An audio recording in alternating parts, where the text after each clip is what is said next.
Presiden Jokowi terjebak oligarki.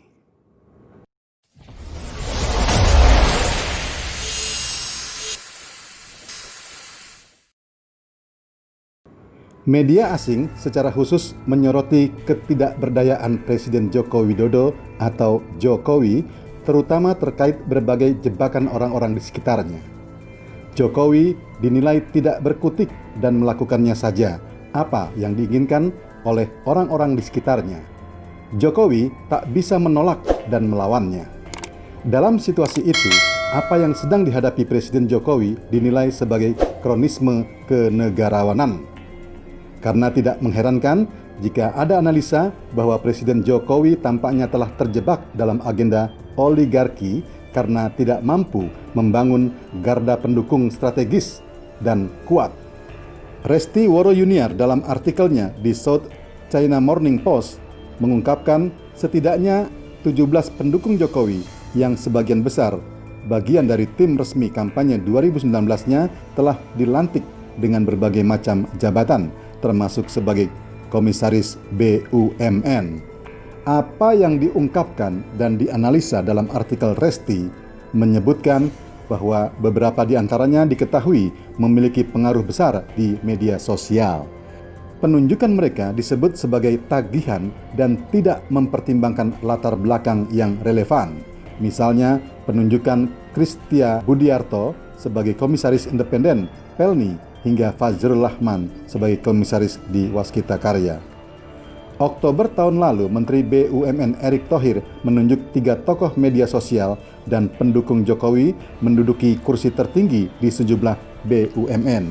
Erick yang juga mantan manajer kampanye presiden menunjuk mantan jurnalis yang merupakan penggemar setia Jokowi, Ulin Niam Yusron sebagai komisaris perusahaan pengembangan pariwisata Indonesia. Kemudian, relawan Jokowi ketika mencalonkan diri sebagai Gubernur DKI Jakarta pada 2012, Diah Kartika Dini ditunjuk sebagai komisaris jasa Raharja. Eko Sulistyo yang membantu Jokowi ketika pertama kali beralih dari mantan pengusaha furnitur ke politik dalam pemilihan wali kota tahun 2005 di Solo menjadi komisaris PLN. Diketahui ada 142 BUMN di Indonesia, di mana gaji seorang komisaris berkisar antara 80 juta rupiah hingga 3 miliar rupiah. Anggota Ombudsman Alamsyah Saragi menyebutkan situasi tersebut menunjukkan kronisme kenegarawanan di Indonesia. Alamsyah mengatakan bahwa tidak ada oposisi di Indonesia. Presiden Jokowi kini tidak berdaya karena mendapat banyak tagihan dari para pendukungnya.